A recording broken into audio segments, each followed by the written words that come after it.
नमस्कार दोस्तों, टेक्निकल रंजन में आप सभी लोग को स्वागत है। मैं हूं आपका दोस्त एस.के. राही यादव, केमिस्ट्री एडुकेटर। आज हम लोग यूनिट 4 केमिकल काइनेटिक यानी रासायनिक बल गतिकी का जो VVI ऑब्जेक्टिव क्वेश्चन है, जो एग्ज़ाम में हर साल पूछा जाता है, वो क्वेश्चन का हम लोग चर्चा करेंगे दोस्तों। तो चलिए आते हैं एक एक क्वेश्चन करके। अभिक्रिया की दर की इकाई क्या है? इसमें बोल रहा है कि अभिक्रिया की दर की इकाई क्या है। तो आपका अभिक्रिया की दर की इकाई हम इस तरीक़ा से चार्ट बना करके बताए थे दोस्त। यहाँ से हम बताए थे ऑर्डर, और यहाँ से बताए थे उसका यूनिट, यहाँ से बताए थे उसका रेट, और यहाँ से बताए थे उसका कांस्टेंट। इस तरीक़ा से हम चर्चा किए थे। तो वाला चार्ट जाके आप देख लीजिएगा। ये इस तरीक़ा से आंसर आपका हो जाएगा 1। कहता है अगला क्वेश्चन कि प्रथम कोटि अभिक्रिया का इकाई। तो आप लोग उस चार्ट से ये भी पता कर लीजिएगा कि सेकंड इन्वर्स होता है। Mole litre inverse second inverse हो जाएगा ऑर्डर ऑफ रिएक्शन का, और शून्य कोटि का भी यही होता है, mole litre inverse second inverse. शून्य कोटि का है या अभिक्रिया की कोटि का है तो दोनों का सेम होता है। प्रथम कोटि अभिक्रिया की का है तो सेकंड इन्वर्स हो जाएगा, है ना। आगे कहता है द्वितीय कोटि की अभिक्रिया का। तो द्वितीय कोटि का देखिए दोस्त, यहाँ पर mole litre inverse second inverse, तो ये तो होगा नहीं। मोल लीटर इन्वर्स सेकंड, ये तो नहीं होगा। सेकंड इन्वर्स तो होगा नहीं। अब क्या हो जाएगा, नन ऑफ दिस, तो नहीं, इसमें हो जाएगा सी आपका litre mole inverse second inverse, litre mole inverse second inverse आपका सी हो जाएगा। चौथा क्वेश्चन कहता है कि reaction H plus OH minus, और एरो दे दिया यहाँ पे, ठीक है ना, यहाँ पे एरो दिया है, पता नहीं चल रहा, और दे दिया है H2O। तो बताइए कि क्या बनेगा। यहाँ पर एरो दिया है, चलिए इसको छोड़ दीजिए। तो यहाँ पर हम बोले थे कि आयनिक क्वेश्चन आयनिक रहेगा। अभिक्रिया हम 3 प्रकार बताए थे। एक बताए थे फास्ट रिएक्शन यानी तीव्र अभिक्रिया, एक बताए तो मंद अभिक्रिया, एक मृदु अभिक्रिया। तीव्र अभिक्रिया मतलब कि बहुत तेजी से होता है, जिसको हम निर्धारण नहीं कर सकते हैं। तो जो प्लस H प्लस और OH माइनस है, यानी आयन हो गया। और जब आयन हो गया तो अभिक्रिया बहुत फास्ट होगा। अभिक्रिया फास्ट होगा दोस्त, तो ये हो जाएगा फास्ट। स्लो तो होएगा नहीं, स्लो होएगा नहीं, मॉडरेट होगा नहीं, ये इसमें हो जाएगा फास्ट। आपका आंसर सी। बात समझ गए दोस्त। जैसे जंग लगना रहता तो हो जाता स्लो रिएक्शन, और जनरली जो रिएक्शन पढ़ते हैं हम लोग स्टेरिफिकेशन और ये जो मतलब हेलोजिनेशन, ये सब पढ़ते हैं, तो वो आ जाता है मॉडरेट। मॉडरेट मतलब मृदु अभिक्रिया। अब यहाँ पे बच्चे लोग का था कि सर ऑप्शन जो है इंग्लिश में रहता है। तो वेरी स्लो का मतलब होता है बहुत मंद, स्लो का मतलब होता है मंद, और फास्ट का मतलब होता है बहुत तेज यानी तीव्र, और मॉडरेट का मतलब होता है मृदु। मृदु मतलब कि ना तेज और ना मंद। तो आप लोग समझ गए होंगे कि जब इसमें प्लस और माइनस है तो पहला बात कोई रिएक्शन रहेगा तो टूटेगा तो प्लस होगा, माइनस होगा, उसके बाद रिएक्शन बनेगा। बट इसमें प्लस और माइनस है, H प्लस और OH माइनस, यानी टूटा हुआ है, बस खाली जुटना है। तब जुटना है तो जितना जल्दी हो सकेगा उतना जल्दी जुट जाएगा। चलिए बढ़ते हैं आगे। क्वेश्चन नंबर 5 देखिएगा दोस्त। इसमें कह रहा है कि H2 प्लस Cl2, और ऊपर में दे दिया सनलाइट। तो शून्य कोटि अभिक्रिया बताए थे। प्रथम कोटि बोले थे कि अभी जो मतलब उसका अभी मतलब हो जाएगा अभिकारक सांद्रता के घात के योगफल को क्या कहते हैं, अभिक्रिया की कोटि कहते हैं। तो इसमें तो अभिकारक 2 हो गया, तो इसका सांद्रता नहीं। तो अब हमको देखना है कि सनलाइट की उपस्थिति में, हीट की उपस्थिति में शून्य कोटि अभिक्रिया होता है। इसमें दे दिया है 0, 1, 2, 3, 4, 5 दे दिया, तो आंसर हो जाएगा ए। शून्य कोटि अभिक्रिया होती है जो कैटालिस्ट का उपयोग करे या सनलाइट का उपयोग करे या हीट का उपयोग करे, इस कंडीशन में हो जाएगा शून्य कोटि अभिक्रिया। अगला क्वेश्चन हम लोग बढ़ते हैं छठा क्वेश्चन पर कि प्रथम कोटि अभिक्रिया की अर्ध आयु 100 सेकेंड है ना। प्रथम कोटि अभिक्रिया की आयु 100 सेकेंड है, तो उसका वेग क्या होगा, वेग ज्ञात करने बोल रहा है दोस्त, ठीक है ना। ये मतलब प्रथम कोटि का बोल रहा है, तो इसमें हो जाएगा आपका, कैलकुलेट कीजिएगा तो आंसर हो जाएगा आपका, ये आ जाएगा 6.0, आंसर ए 6.93 गुने 10⁻³ सेकंड इन्वर्स। देखिए अब यहाँ से आपको थोड़ा सा पकड़ने के लिए कि फर्स्ट कोटि का बोल रहा है, तो फर्स्ट कोटि का सेकंड इन्वर्स ही होता है। अब इसमें दे दिया है सेकंड, इसमें दे दिया है सेकंड, तो ये दोनों तो कभी होगा नहीं। ट्रिक बताते हैं, ये कभी होगा नहीं, खाली इसमें दे दिया है सेकंड, मतलब माइनस यहाँ सेकंड का मतलब कि इन्वर्स मतलब 1 कम से कम, तो यहाँ पे ये वाला हो जाएगा। ऐसे ये होना चाहिए था, देख रहे हैं ना, लेकिन -2 इसमें दिया, इसलिए ये नहीं हुआ। अगला क्वेश्चन कहता है कि A प्लस बी उत्पाद के लिए अभिक्रिया दर आर बराबर के, मतलब आर है बराबर के और ए इंटू बी है, तो इसका अभिक्रिया के कोटि क्या होगा? तो हम बोले था कि अभिकारक के सांद्रता का घात का योगफल। तो दोस्त ए एगो है, यहाँ पर घात कुछ नहीं था एक है, बी पर घात कुछ नहीं था एक है, तो एक एक कितना हो गया 2। तो ये जो अभिक्रिया एक कोटि है, द्वितीय कोटि की अभिक्रिया है। चलिए बढ़ते हैं आगे 8वां क्वेश्चन पर। दोस्त इसके अलावा अगर मेरे को अगर पर्सनल चैनल मेरा है राही केमिस्ट्री क्लासेस, उस पर आप जा करके मेरा चैनल को सब्सक्राइब कर लीजिएगा और वो बेल आइकन को घंटे बजा दीजिएगा, वहाँ से आपको सब्जेक्टिव का सारा क्वेश्चन मिल जाएगा। क्वेश्चन नंबर 8 कह रहा है, क्वेश्चन नंबर 8 कह रहा है कि ताप को बढ़ाने से अभिक्रिया की दर में वृद्धि होती है, क्योंकि कहता है ताप को बढ़ाने से क्या होता है, जब अभिक्रिया का दर बढ़ जाता है, बताइए।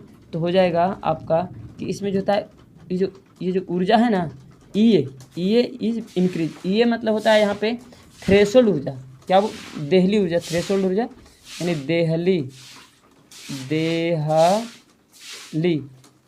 याद रहेगा दोस्त। देहली ऊर्जा जो है क्या होता है, बढ़ जाता है। अब देहली ऊर्जा बढ़ जाता है तो इसका क्या होता है, अभिक्रिया का दर में वृद्धि हो जाता है। उसके बाद में अगला क्वेश्चन देखते हैं दोस्त। कह रहा है अभिक्रिया की सांद्रता में वृद्धि करने पर किसका परिवर्तन होता है? अभिक्रिया की सांद्रता अगर वृद्धि करते हैं तो क्या बढ़ जाएगा, बताइए। तो अभिक्रिया की अगर दर बढ़ाते हैं तो हमारा ये जो ये है ये बढ़ जाएगा, जो अभी बताएं देहली ऊर्जा। आगे कहता है कि आर्हेनियस समीकरण के अंत खंड बराबर होता है, आर्हेनियस समीकरण के अंत खंड बराबर होता है। तो आर्हेनियस समीकरण के अंत खंड बराबर होता है दोस्त ln A, ठीक है ना। ये क्या हो जाएगा ln A। कह रहा है यहाँ किसी रासायनिक अभिक्रिया की अर्धआयु अभिकिरण की सांद्रता को 2 गुना कर देने पर आधी हो जाती है। तो अभिक्रिया कौन सा होगा? कहता है 2 गुना कर देने पर क्या हो जाता है, आधा हो जाता है। तो दुगुना करने पर कोई मतलब किसी से रासायनिक अभिक्रिया की अर्धआयु को समीकरण को दोगुना करते हैं तो ये हो जाएगा आपका प्रथम कोटि अभिक्रिया, दोगुना करते हैं तो आधा हो जाता है, तो ये हो जाएगा प्रथम कोटि अभिक्रिया। बढ़ते हैं आगे। चलिए दोस्त 11 नंबर क्वेश्चन क्या कह रहा है कि रेट ऑफ रिएक्शन यानी के बराबर एक्स कंसेंट्रेशन ए और 4 पर power b, 3 order of reaction. तो दोस्त हम बताएं सीधा कि अभिक्रिया का वेग के बराबर एक्स के पावर दे दिया है और 4 के पावर बी दे दिया, तो हम बताए थे कि सांद्रता के घात के योगफल होता है। तब यहाँ से ए प्लस बी हो जाएगा, तो ए प्लस बी आंसर सी में, आंसर सी हो जाएगा। चलिए बढ़ते हैं आगे। क्वेश्चन नंबर 13 नंबर क्वेश्चन कह रहा कि अभिक्रिया का वेग स्थिरांक निम्न पर निर्भर करता है, अभिक्रिया का वेग स्थिरांक निम्न पर निर्भर करता है। तो ये तो सब लोग जानते हैं, सांद्रता, कंसंट्रेशन का हिंदी हो जाता है सांद्रता। क्या हो जाता है दोस्त? सांद्रता। बहुत सारे लोग को जो ऑप्शन इंग्लिश है उस समझ में नहीं आ रहा था तो हम लिख दिए कंसंट्रेशन हो जाएगा सांद्रता। आगे कहता है प्रथम कोटि अभिक्रिया की अर्धआयु निर्भर करता है, प्रथम कोटि की अभिक्रिया का अर्धआयु निर्भर करता है। तो रिएक्टेंट कुछ लिखा है कॉन्सेंट्रेट लिखा, यानी अभिकारक के सांद्रता पर, यहाँ हो जाएगा ये आंसर ए हो जाएगा, आंसर ए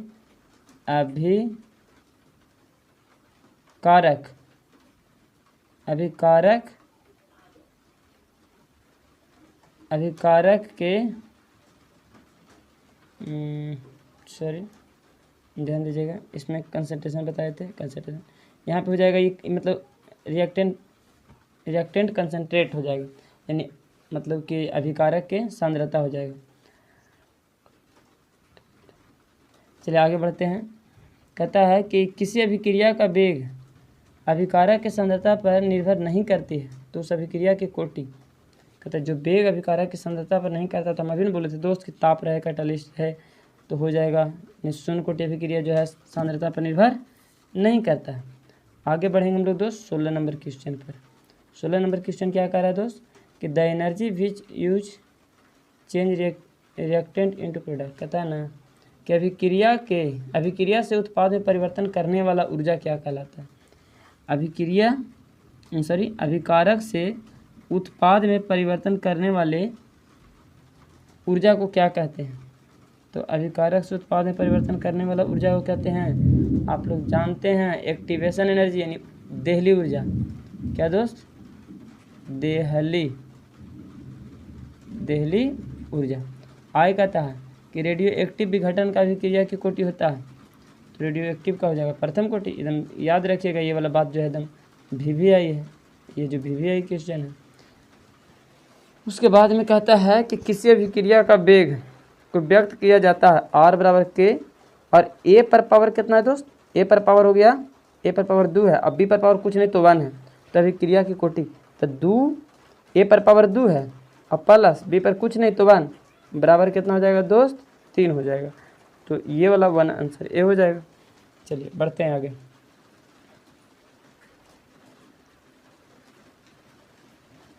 यहाँ से कह रहा शून्य कोटि अभिक्रिया की इकाई, अभी पहले ही बताए थे कि शून्य कोटि अभिक्रिया का इकाई क्या होता है? Mole litre inverse second inverse, mole litre inverse second inverse, ये हो जाएगा। ये तो प्रथम कोटि हो गया, litre mole inverse second inverse दूसरे कोटि हो गया। सॉरी दोनों ऑप्शन एक दे दिया है, लीटर मोल इनवर्स सेकंड दोनों सेम है, तो ये तो हो गया द्वितीय कोटि का, तो ये आंसर ये हो जाएगा। 20 में कहता है रासायनिक अभिक्रिया का साम स्थिरांक H2 + I2 बराबर बनता है 2HI। तो इस Kp निर्भर करता है, Kp निर्भर करता है, तो Kp निर्भर किस पर करता है? तो टोटल प्रेशर पर, टोटल प्रेशर यानी कुल दाब पर, यानी कुल दाब, टोटल प्रेशर यानी कुल दाब। क्वेश्चन नंबर 21 का रहा है कि अभिक्रिया A + B बराबर A + 2B बराबर बनेगा C के लिए वेग जो है यहाँ से दे दिया +dc/dt बराबर KA, तो अभिक्रिया की कोटि होगा। तो दोस्त बताइए ना दोस्त कि इस पर पावर 1 इस पर पावर 1 कितना हो जाएगा? तो बताओ कि पावर उसमें जैसे यहाँ नहीं देखना है कि हमको क्या बन रहा है, अभिक्रिया की सांद्रता कितना है, वहाँ जो दर्शाया गया है उस पर देखेंगे कि उस पर क्या कह रहा है। अभिक्रिया की कोटि यहाँ पर 1 इस पर 1 इस पर, तो 1 + 1 कितना हो जाएगा दोस्त? 2 हो जाएगा। तो 2 किस में है? M, ये तो C का आंसर हो जाएगा A। आगे कहता है कि अभिक्रिया की कोटि निर्भर करता है, अभिक्रिया की कोटि निर्भर अभिक्रिया की कोटि पर निर्भर करती है, सॉरी अभिक्रिया की कोटि पर निर्भर करता है, तो इसका काइनेटिक जो है अभिक्रिया की कोटि पर निर्भर करता है, आंसर हो जाएगा A। नमस्कार दोस्त, आप लोग को पूरा देखने के लिए थैंक्स, और इसी तरीक़ा से लगातार मैं प्रत्येक चैप्टर का वीडियो लाता रहूँगा, आप लोग ध्यान से देखते रहिएगा। Thank you.